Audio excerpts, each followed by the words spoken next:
సంవత్సరాల తరబడి ఎన్ని మందులు వాడినా మీ మోకాల నొప్పులు తగ్గట్లేదా? ప్రాణ పెయిన్ క్లినిక్ లో అత్యాధునిక చికిత్స. Welcome to Suman TV. తెలంగాణలో రుణమాఫీ, రైతు భరోసా అంశాలపైన తీవ్రంగా చర్చ జరుగుతోంది. ముఖ్యంగా రైతు భరోసా పైన ప్రభుత్వం ఎటువంటి నిర్ణయం తీసుకుంటుందన్నది ఆసక్తికరంగా మారింది. ఇప్పటికే రైతు భరోసా పైన ముఖ్యమంత్రి రేవంత్ రెడ్డి లాస్ట్ కేబినెట్ భేటీలో మంత్రివర్గ ఉపసంఘాన్ని నియమించారు.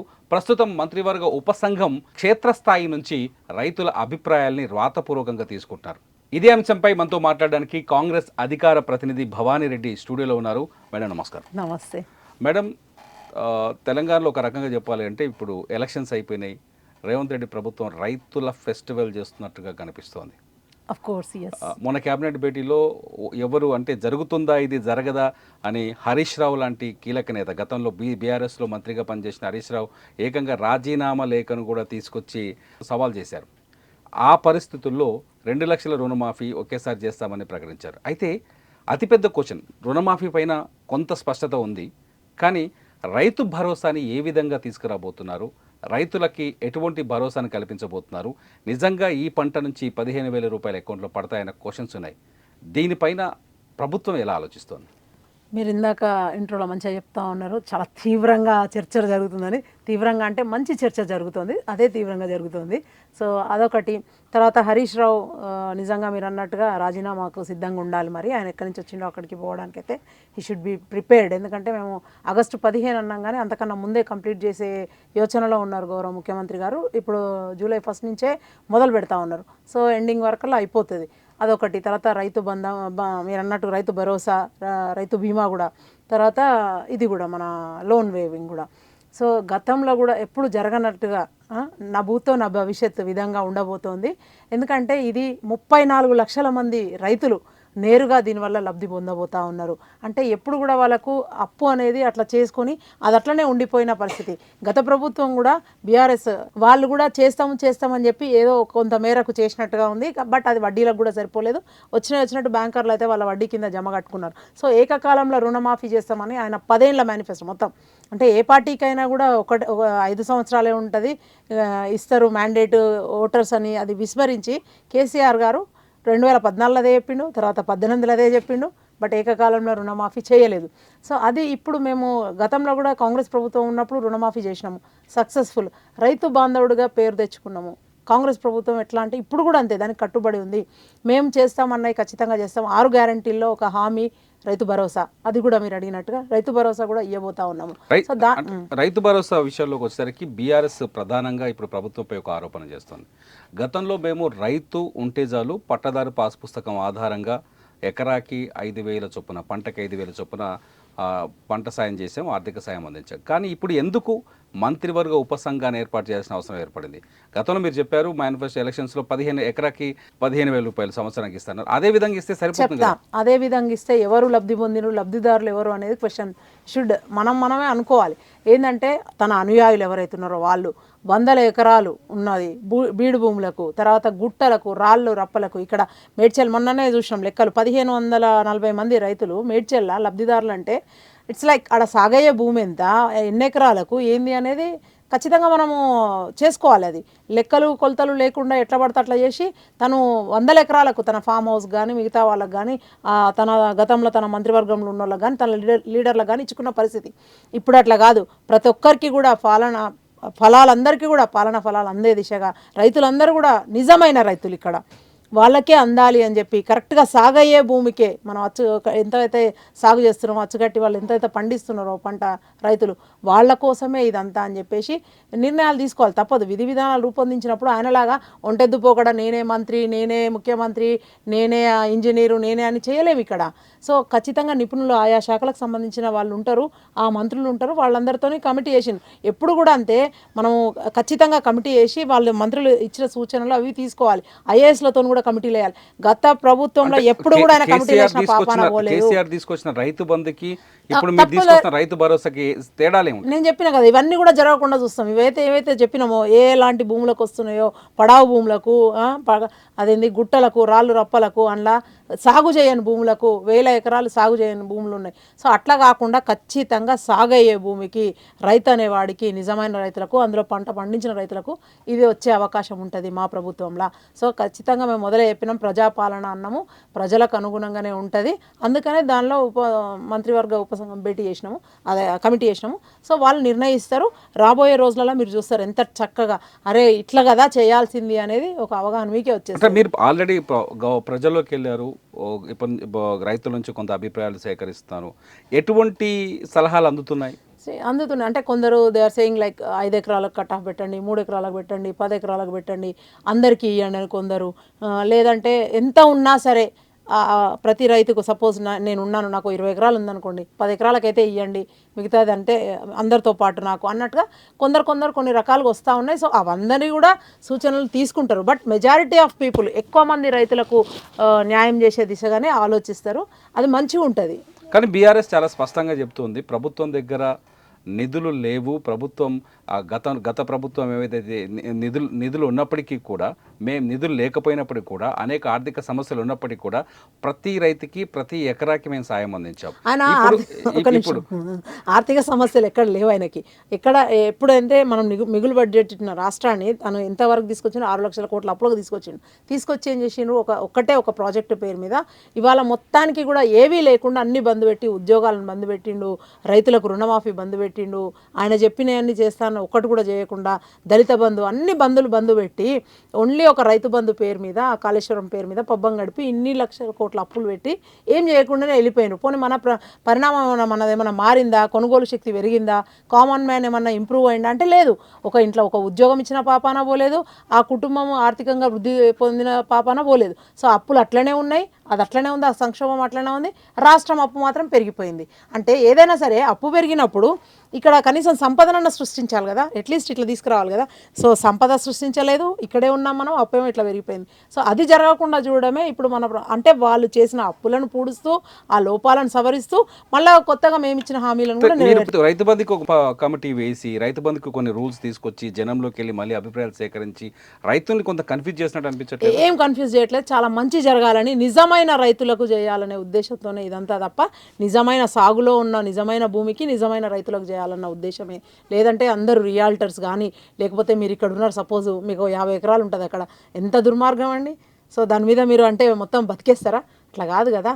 అంటే దాని ఉద్దేశం ఏంటంటే పని కలగాలి, దానివల్ల ఆహార నిల్వలు కూడా పనిచేస్తూ వాళ్ళు పంటలు పండించాలి, ఆహార నిల్వలు పెంచాలి, మనందరికి కూడా తినడానికి కొదవ లేకుండా జరగాలి. అది కదా జరగాల్సింది. లేదంటే నాకు భూములు ఉన్నాయి, దానికి రైతు బంధు పడుతుంది, నేను మంచిగా బిందాస్గా కూర్చుంటా, సాగు చేయకుంటే ఏంది అన్నట్టుగా ఉంటుంది ఎవరిదైనా పరిస్థితి.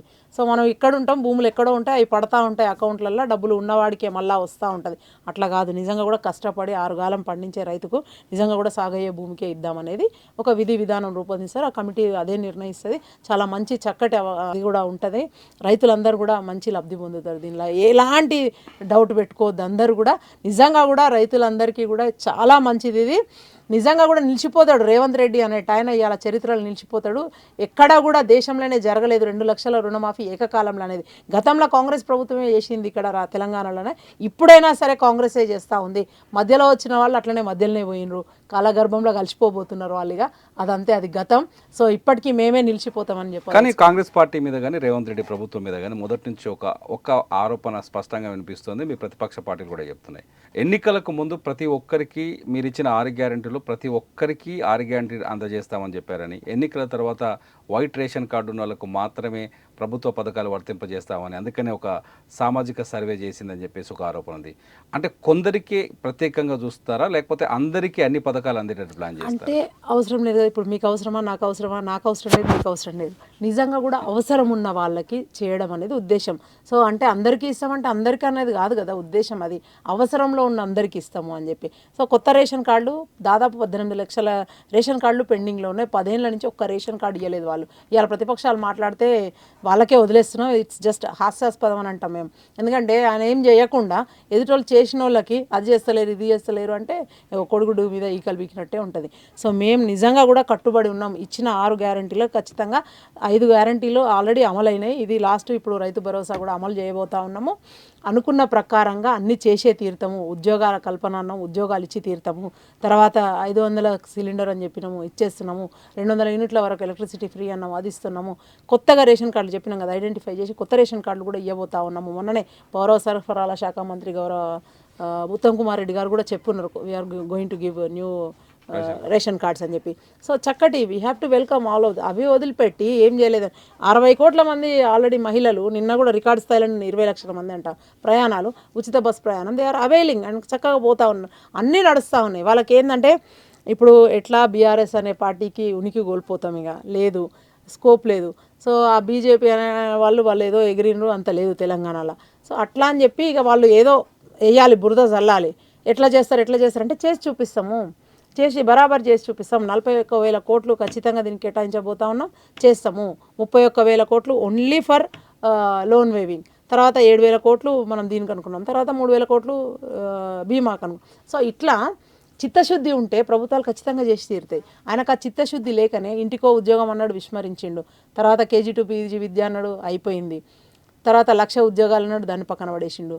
3 ఎకరాలు ప్రతి కుటుంబానికి అన్నాడు, neither can't be created or ఏమంటారు కదా, ఇట్స్ నాట్ బి డెస్ట్రాయిడ్. దాన్ని కూడా ఏదో తీసుకొని 3 ఎకరాలు ఇస్తా, అదేదో ప్రోడక్ట్ లాగా ఆయన ప్రొడక్టివిటీ చేస్తా, ఏదో ఫ్యాక్టరీలో తయారు చేస్తా అని 3 ఎకరాలు ఇస్తాను అంటే ఆచరణకు సాధ్యం కానీ హామీలు అనేవి అవి.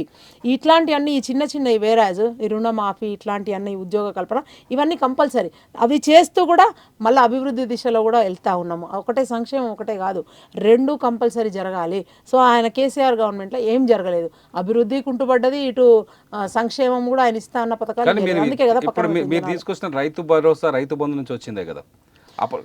అంటే నేను చెప్పేది ఏంటంటే అదొక్కటి పెట్టి మిగతా బంద్ పెట్టిండు. సో ఇప్పుడు అది పెట్టి ఏం చేసిండ్రు, రైతులకు వచ్చే ఇన్పుట్ సబ్సిడీస్ బంద్ అయినాయి, మద్దతు ధర ఇయ్యలేదు ఆయన. కానీ మేము మద్దతు ధర ఇస్తామని చెప్పినాం, 500 మద్దతు ధర ఇచ్చి చూపించినాం కదా, మొన్న కొన్నాం కదా, పండిన ప్రతి గింజను లాస్ట్ వరకు ధర ఇచ్చే కొన్నాం కదా, irrespective of the moisture content ఎంత ఉండని, అది 17 ఉన్నా కూడా కొన్నాం, లాస్ట్కి వచ్చే వరకు ప్రతి గింజ కొన్నాం. అన్ని లక్షల మెట్రిక్ టన్నుల ధాన్యాన్ని కొన్నాక ఇంకా మళ్ళీ వాళ్ళు మద్దతు ధర ఇస్తారు మళ్ళీ. సో ఇట్లా ప్రతి దానికి కూడా మేము ఎక్కడ కూడా మాకు అసలు వాళ్ళు ఇది గారు దగ్గరలో కూడా వాళ్ళు చేసిందంతా వాళ్ళు చెప్పినవన్నీ చేస్తే బాగుండేదని మేము అనుకుంటాం, కానీ మేము చేసి చూపిస్తున్నాం అవన్నీ కూడా ఇవ్వాల. సో అది అక్కడ మాకు వాళ్ళకు అసలు కంపారిజన్. అంటే ఇప్పుడు తీసుకురాబోతున్న రైతు భరోసా పథకంలో ఎవరెవరికి ఎక్కువ బెనిఫిట్ ఉండే అవకాశం ఉంది? అంటే రైతులతో పాటు రైతు కూలీలకు బెనిఫిట్ ఇస్తాం, రైతు కూలీలు, తర్వాత కౌలు రైతులకు అందరికి కూడా న్యాయం జరిగేటట్టు ఉంటుంది. అంటే ఏదో ఒక సెక్షన్, ఇప్పుడు రైతు కూలీ తన దానిలోనే తను కాదు కదా, ఏదో ఒకటి వస్తుంది కదా తనకి. సో ఖచ్చితంగా ప్రతి ఒక్కరికి అది వర్తించేటట్టుగా చేస్తాము. సాగు చేసే భూమికి అన్నాం అనుకో, అందరు వచ్చేస్తారు కదా అందులోకి. అది రైతు కూలీ చేస్తాడా, లేకపోతే కౌలు రైతు చేస్తాడా, రైతుదా, అది ఎవరైనా సరే సాగు చేసే భూమికి ఇస్తామన్నప్పుడు will identify them and give. We have that mechanism. అంతకుముందు కౌలు రైతులే కాదని ఒక సింగిల్ లైన్లో తీసి పడేసి అలా దాదాపు సగం పైగా కౌలు రైతులే చేస్తారు మన దగ్గర. సో వాళ్ళందరినీ కూడా అడ్డంగా గొంతు కోసిండు, వాళ్ళకి ఇయ్యలేదు ఎక్కడ కూడా. సో మనం అట్లా కాదు ఇవ్వాల, కౌలు రైతులు రైతు కూలీలు అందరికీ కూడా, రైతు అనే ప్రతి ఒక్కరికి కూడా. అందులో మళ్ళీ డిఫరెన్షియేషన్ ఏంటండి. రుణమాఫీ వైపోద్దాం ఒకసారి. గతంలో రుణమాఫీ అనేది సరిగ్గా జరగలేదు, ఈసారి ఏకకాలంలో 2 లక్షలు ఒకేసారి రుణమాఫీ చేయబోతున్నామని చెప్తాను. రైతుల నుంచి మీకు ఎటువంటి రియాక్షన్ కనిపిస్తుంది? వాళ్ళందరూ కూడా చాలా హ్యాపీగా ఉన్నారు. నిజంగా కూడా ఇట్లా మనకు వాళ్ళు మొదలే అనుకున్నారు, గతంలో కాంగ్రెస్తోనే జరిగింది ఇది, ఖచ్చితంగా మాట ఇస్తే ఖచ్చితంగా చేస్తారు వీళ్ళు. ఎందుకంటే కర్ణాటకలో కూడా మేము ఇచ్చినాము, ఆ హామీలు అమలు చేసినాము. ఏమంటే ఇక్కడ ఎలక్షన్ వచ్చింది, నమ్మిండ్రు ప్రజలు. సో ఇప్పుడు కూడా వాళ్ళందరూ కూడా చాలా హ్యాపీగా ఉన్నారు. We're getting lot of applause. అంటే ఒక ఇట్లా నిలిచిపోతాడు ఇక రేవంత్ రెడ్డి అంటే, ఆయన చరిత్రలో నిలిచిపోతాడు. కాంగ్రెస్ అనేది ఇక గుప్తుల కాలాన్ని మరిపిస్తుంది, ఇంకో 20 ఏళ్ళైనా వస్తుంది. మీరు 5 ఏళ్ళకో 10 ఏళ్ళకో అనుకుంటుండ్రు ఇంకా కాంగ్రెస్ నిలిచిపోతుందని. అట్లా రకరకాలుగా, అంటే నేను ఇది ఏదో ఇట్లా చెప్తున్నాను కాదు కానీ, ఎగ్జాగరేట్ చేసి చెప్తున్నాను కాదు కానీ, చాలా అంటే మాకు రోజువారీగా మీకు కూడా తెలుస్తుంటుంది బయటికి పోతే. సో దీని మీద ఇవాళ పెట్టిండ్రు పిలిచి, దీని మీద టాపిక్ ఉంది అని అంటేనే మంచి అప్లాస్ వస్తుంది అన్నట్టుగానే. అంటే ఇది మంచి డిబేటబుల్ టాపిక్, ఆర్ మంచి మాట్లాడే టాపిక్, ఆర్ జనాలకు తీసుకుపోవాల్సిన టాపిక్ అని మీరు కూడా అనుకొని ఉంటారు, నేను కూడా అదే అనుకుంటాను. ఎప్పటిలోపు రైతు రుణమాఫీ ప్రక్రియ పూర్తయ్యే అవకాశం ఉంది? As I said like 30th of July అని అనుకుంటా ఉన్నాము. మేము ముందుగా చెప్పినట్టు ఇంకా 15 August అన్నారు కానీ అంతవరకు దాకా కూడా లేదు. హరీష్ రావుకు 1 నెల రోజుల టైమే ఉంది నిజంగా కూడా. అదే నేను క్వశ్చన్ అదే అడగబోతున్నాను. గతంలో మీ పైన సవాళ్ళు చేశారు, హరీష్ రావు ఆల్రెడీ రాజీనామా పత్రాన్ని తీసుకెళ్లి అమరవీరుల స్తూపం దగ్గర పెట్టారు. సో నిజంగా మాట మీద నిలబడబోతుందా రేవంత్ రెడ్డి సర్కారు? ఖచ్చితంగా 100%, 100%, 200% నిలబడతా ఉంది. మా సర్కార్ ఖచ్చితంగా కట్టుబడి ఉంది, అది చేస్తూ ఉన్నాం. అందుకనే సిద్ధం చేసుకోండి రాజీనామా పేపర్లను ఆయన కూడా చెప్తాం జరుగుతుంది. ఆయన అక్కడి నుంచో వచ్చిండ్రు, కరీంనగర్ జిల్లా మా సిద్దిపేటకు వచ్చిండ్రు. సో 4 దశాబ్దాలుగా మాకు పట్టుకున్న పీడ ఇవాళకి విరగడ కాబోతుందని మేము కూడా సంతోషపడతా ఉన్నాము. పదే మేము ఊకున్నా కూడా, మొన్న మర్చిపోయి, మొన్న కూడా అంతే, అబ్బే వాళ్ళు అనగానే చేస్తారా, నేనైతే రాజీనామా పక్కా చేస్తాను, ఎందుకు అనవసరంగా కనీసం ఆగుతూ ఉంటే జనాలు మర్చిపోతారేమో అనిపిస్తుంది. పాపం ఇన్నేళ్ళు రాజకీయం చేసి ఇప్పుడు రాజీనామా చేసి పక్కకు ఉండాలంటే ఆయన కూడా చాలా కష్టం. బట్ బీ ప్రిపేర్డ్ అనే చెప్తా ఉన్నాను. చూద్దాం. మొత్తానికి మాత్రం కాంగ్రెస్ పార్టీ నాయకులు చాలా ఆసక్తితో కనిపిస్తున్నారు, కొత్త ఉత్సాహంతో కనిపిస్తున్నారు, రైతులకి చాలా బెనిఫిట్ చేయబోతున్నారని. Thank you madam, thank you very much. Thank you. Suman టీవీలో మీ పర్సనల్ అండ్ బిజినెస్ ప్రమోషన్స్ కోసం కింది నెంబర్కి కాంటాక్ట్ చేయండి.